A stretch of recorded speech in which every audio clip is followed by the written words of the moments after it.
By pass surgery کرنے سے پہلے اور سینے کو کھولنے سے پہلے اسی بندے کی پنڈلی سے اس زائد نس کو نکال لیتا ہے اور سینے کو چاک کر کے دل کی بند اور ڈیمیج نسوں کو الگ کر کے میرے رب کی رکھی ہوئی ایکسٹرا نس کو وہاں لگا دیتا ہے. اللہ ظاہر ہے نا. چلیے عاص بن وائل کی بات بھی آپ کو سنائے دیتا ہوں. اللہ کا ظاہر ہونا بہت آسانی سے سمجھ میں آ جائے گا. ایمان بڑھ رہا ہے یا بن رہا ہے؟ بنانا ہمارے اور آپ کے اختیار سے باہر ہے. بنانے کا مطلب مینوفیکچرنگ کرنا ہے. کیا آپ ایمان کی مینوفیکچرنگ کرتے ہیں؟ کیا بڑھاتے ہیں؟ اور بڑھاتے ہیں قرآن و حدیث کے حوالے سے. وَإِذَا تُلِيَتْ عَلَيْهِمْ آيَاتُهُ زَادَتْهُمْ ایمانا. جب ان کے سامنے قرآن کی آیتوں کی تلاوت کی جاتی ہے تو ان کا ایمان بڑھ جاتا ہے، زیادہ ہو جاتا ہے. زیادتی مطلوب ہے. بنانے کی اتھارٹی ہمارے پاس ہے ہی نہیں. یہ اتھارٹی ہمارے اور آپ کے پاس ہے؟ بالکل نہیں. اب سنیے، رسول اللہ صلی اللہ علیہ وسلم کی مکی زندگی میں عاص بن وائل میرے مصطفیٰ کی بارگاہ میں بطحائے مکہ کے قبرستان سے بوسیدہ ہڈی لایا اس عقیدے کو مسترد کرنے کے لیے کہ آپ کہتے ہیں ہر انسان مرنے کے بعد دوبارہ زندہ ہوگا. نہیں ہو سکتا. وہ نبی سے بحث کرنے آ گیا. اور دیکھو زندہ ایسے نہیں ہو سکتا کہ جو میں ہڈی لایا ہوں قبرستان سے، یہ انسان کبھی مکے کی گلیوں میں چلتا پھرتا تھا، مر گیا، زمین دوز کر دیا گیا، وجود کی تانے بانے بکھر گئے، ہڈیاں گل گئی، سڑ گئی، اس کے وجود کو مٹی نے کھا لیا. میں اسی انسان کی وہ سیدھا ہڈی لایا ہوں. اس کو اس نے رگڑ دیا اور اس کے باریک باریک ذرات کو فضا میں بکھیر دیا. اور پھر اس نے میرے مصطفیٰ سے پوچھا مَن یحیی العظام وہی رمیم. آپ کہتے ہیں کہ انسانوں کے مرنے کے بعد انہیں دوبارہ زندہ کیا جائے گا. بتائیے اس بوسیدہ ہڈی کو جس کے ذرات میں نے فضا میں بکھیر دیے ہیں، اسے کون دوبارہ زندہ کرے گا؟ بتائیں، سوال آسان ہے یا بڑا پیچیدہ؟ بہت پیچیدہ ہے، بڑا مشکل ہے. کیسے سمجھایا جائے اس بندے کو؟ اللہ نے جبریل امین کو بھیجا، میرے محبوب کی بارگاہ میں پیچیدہ سوال آیا ہے، جواب لے کے جاؤ. یاسین شریف کے آخری رکوع میں مضمون موجود ہے، میں آپ کو سنا رہا ہوں. پورا جواب سنانے کا موقع نہیں ہے. اس جواب کا ایک ٹکڑا سنا کر سمجھا کر اللہ کا ظاہر ہونا آپ کے سامنے اجاگر کروں گا کہ اللہ ظاہر کیسے ہے. جبریل امین آئے، ایک ٹکڑا سنیے جواب کا. وَضَرَبَ لَنَا مَثَلًا وَنَسِيَ خَلْقًا. یہ ہمارے سامنے مثالیں بیان کر رہا ہے. بوسیدہ ہڈی کو لا کے مثال بیان کر رہا ہے کہ مردہ انسانوں کو دوبارہ کیسے زندہ کیا جائے گا. وَنَسِيَ خَلْقًا. اور یہ اپنی پیدائش کو بھول بیٹھا. اگر اس کو اپنی پیدائش یاد ہوتی یہ مثال کبھی نہیں لاتا. یہ اپنی پیدائش کو بھولے بیٹھا ہے، تبھی یہ مثال بنا کے لایا ہے ہمارے سامنے ہڈی کی. وَنَسِيَ خَلْقًا. اور یہ اپنی پیدائش کو بھول بیٹھا. سارا جواب اس جملے میں چھپا ہوا ہے، وَنَسِيَ خَلْقًا. یہ اپنی پیدائش کو بھول بیٹھا. یعنی یہ سوال تو بہت بعد کا ہے کہ ان بوسیدہ ہڈیوں کو دوبارہ کون زندہ کرے گا. اس سے پہلے کا سوال یہ ہے کہ جب حمل ٹھہرا تھا، اس کی ماں کا رحم چاروں طرف سے پیک ہو گیا تھا، تو اس پیک اور بند رحم میں ہڈیوں کا یہ فولڈر ڈھانچہ کدھر سے پہنچا؟ پہلے اس کو حل کر، بعد میں پوچھنا کہ ان بوسیدہ ہڈیوں کو دوبارہ کون زندہ کرے گا. دوبارہ کا مسئلہ تو بعد کا ہے.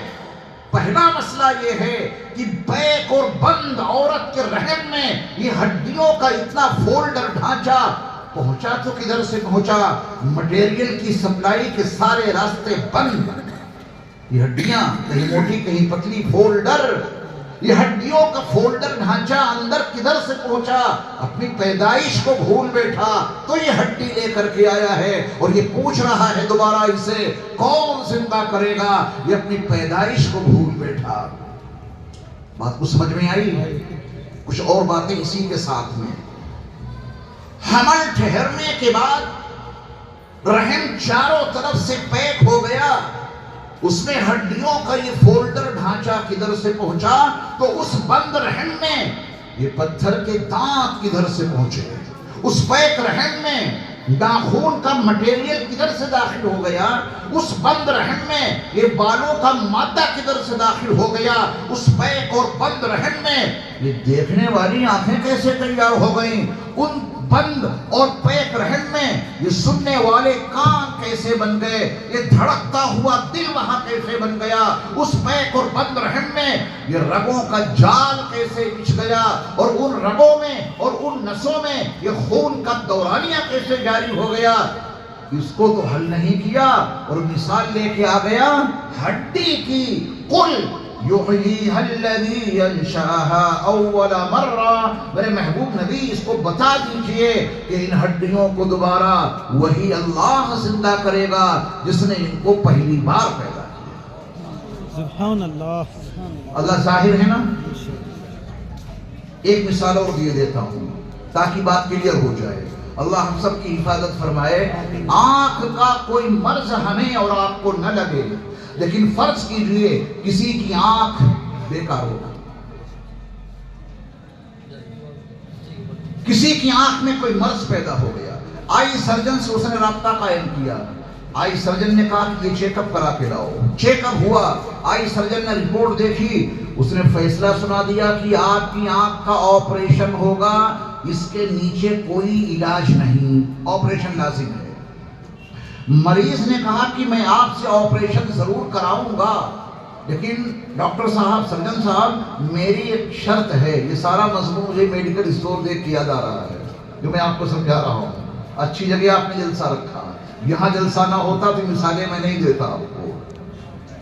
آئی سرجن نے کہا کہ آپ کی آنکھ کا آپریشن ہوگا، مریض نے کہا کہ ضرور کراؤں گا آپ کے ہاتھوں سے آپریشن، میری ایک شرط ہے وہ ماننی پڑے گی آپ کو۔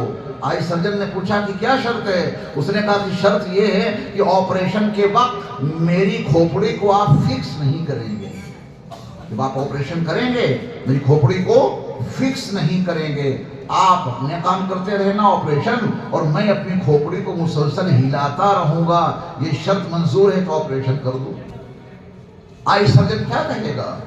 اس کا فیصلہ یہ ہوگا کہ تیری آنکھ کا علاج تو بعد میں ہوگا، پہلے اپنے دماغ کا علاج کرا کے آ، پاگل مجنون دیوانہ انسان ہو گیا ہے، تو کہہ رہا ہے کہ آپریشن کے وقت میں میری کھوپڑی فکس مت کرنا، جب میں تیری آنکھ کے نازک پردے پر نشتر چلا رہا ہوں گا اس وقت تو اپنی کھوپڑی ہلائے گا، جو تھوڑی بہت ہے اس سے بھی ہاتھ دھو بیٹھے گا، یہی کہے گا نا سرجن۔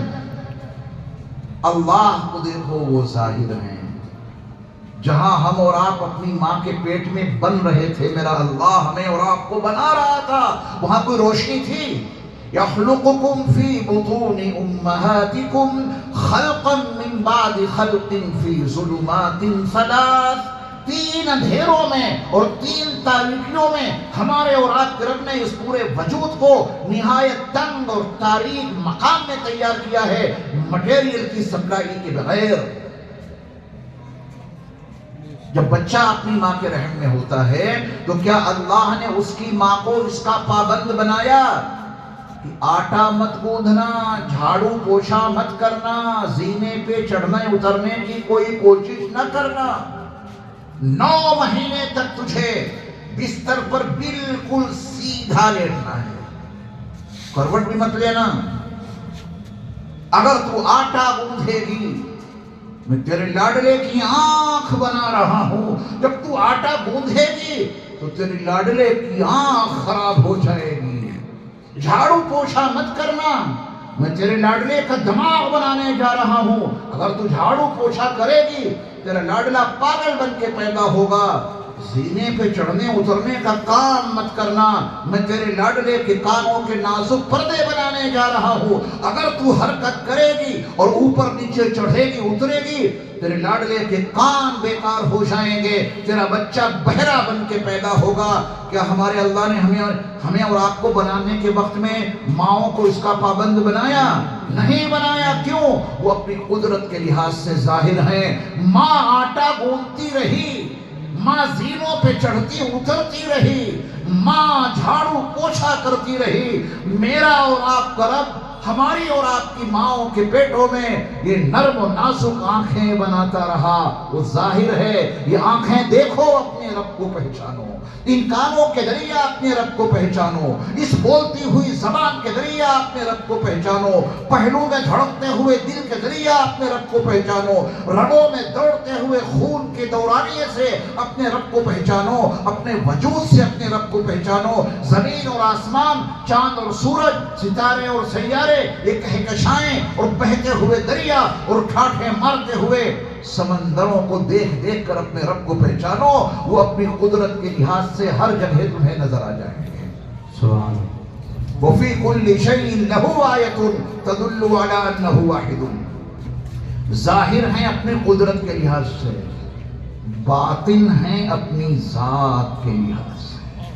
اتنے چھپے ہیں کہ کوہ طور پر جب ان کے کلیم موسیٰ علیہ السلام نے کہا تھا میرے رب مجھے اپنا دیدار کرا دیجئے, اللہ نے کہا کہ لن ترانی, آپ مجھے ہرگز نہیں دیکھ سکتے. وہ سامنے پہاڑ ہے, اس پہ نظر جماؤ. موسیٰ کی تمنا ہے, اللہ نے بالکل مسترد نہیں کیا نظر جماؤ. اس پہاڑ کے قریب یہ فقیر 4 مرتبہ جا چکا ہے. وادی سینا میں جہاں یہ پہاڑ ہے کوہ طور, وہاں 4 سفر کیے ہیں میں نے, میری ویڈیو بھی موجود ہے وہاں کے اسفار کی, آپ دیکھ سکتے ہیں پورا منظرنامہ. نظر جماؤ سامنے والے پہاڑ پر, بڑا مضبوط پہاڑ ہے, میں اس پہ اپنی تجلی کی معمولی سی جھلک ڈالوں گا. جب میں اپنی تجلی اس پہ ڈالوں گا پہاڑ پہ, اگر یہ پہاڑ اپنی جگہ پہ ٹھہرا رہے تو آپ مجھے دیکھ سکتے ہو, اور اگر میری جھلک یہ پہاڑ برداشت نہ کر سکے تو موسیٰ تم مجھے کیسے دیکھ سکتے ہو اس دنیا میں. لن ترانی. موسیٰ علیہ السلام نے اسی طلب میں نظریں جما دی. میرے رب نے جب اس پہاڑ پہ تجلی کی, پہاڑ ریزہ ریزہ ہو گیا. وَخَرَّ مُوسَىٰ صَعِقًا, اور موسیٰ علیہ السلام بے ہوش ہو کے گر پڑے. نکتہ سنیے, موسیٰ علیہ السلام جو بے ہوش ہوئے تھے کچھ دیکھا ہوگا انہوں نے, زیادہ نہیں تھوڑا ہی صحیح ہے نا. وہ پہاڑ کے گرنے سے بے ہوش نہیں ہوئے, موسیٰ علیہ السلام کی نظروں میں رب کی تجلی کی کچھ جھلک آ گئی تھی, بس اس کو دیکھ کے وہ بے ہوش ہو گئے. اللہ باطن ہے ذات کے لحاظ سے, ظاہر ہے اپنی قدرت کے لحاظ سے. آمنت باللہ کما ہوا باسمائہ, میں اللہ پر ایمان لایا جیسے اس کے نام ہیں. وار ہے, نقصان پہنچاتا ہے, نافع ہے, نفع پہنچاتا ہے. یہ اللہ کے 99 نام تو یاد کرنے پڑیں گے نا ایمان بڑھانے کے لیے. نہ ادھر ادھر کی تو بات کر, یہ بتا کہ قافلہ کیوں لوٹا, مجھے رہزنوں سے غرض نہیں, تیری رہبری کا سوال ہے. کیسی رہبری کرتے ہو؟ 40 سال ایک آدمی کے خراب کر دیے, اس کے ایمان بڑھانے کی طرف سے کوئی توجہ نہیں دی, بنانے پر لگ رہے. کیا بنا رہے ہو؟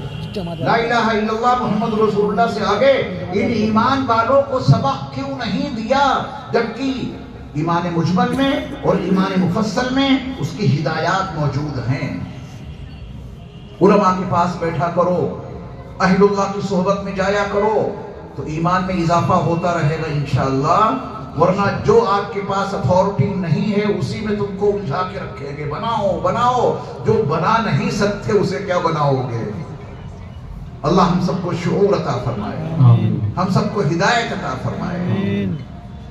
تو یہ چند باتیں تھیں جو میں نے آپ کے سامنے عرض کر دی. چہرے کے حوالے سے نبی والا کام سمجھ میں آ گیا. آپ سے کوئی الجھے تو اعتراض کرے تو آپ اس کو میرے پاس لا سکتے ہیں. میرا کام ہے افہام اور تفہیم کرنا. اس وقت بس جتنی باتیں کی گئی ہیں اللہ ہم سب کو عمل کی توفیق عطا فرما دے. بس وہ دین جو نبی نے سکھایا ہے اسی دین پر آ جاؤ, اسی میں کامیابی ہے, اسی میں کامرانی ہے, اسی میں فلاح و نجاح ہے. اللہ ہم سب کو عمل کی توفیق عطا فرمائے. ہمارے الحاج صالحین صاحب, ہمارے حافظ صاحب, ان سے بڑے زمانے سے تعارف ہے, تعلق ہے, اور یہاں کے حضرت امام صاحب, ان سے ماشاءاللہ بڑی پرانی شناسائی ہے. یہ حضرات میرے پاس آئے کہنے لگے کہ ہمارے علاقے میں آنا ہے. میں نے کہا بھائی ضرور آئیں گے, جب آپ کا حکم ہے. صبح میرا سفر بھی ہے بنگال کا, دعا کیجیے گا کہ اللہ تعالیٰ سفر آسان فرمائے. تو اب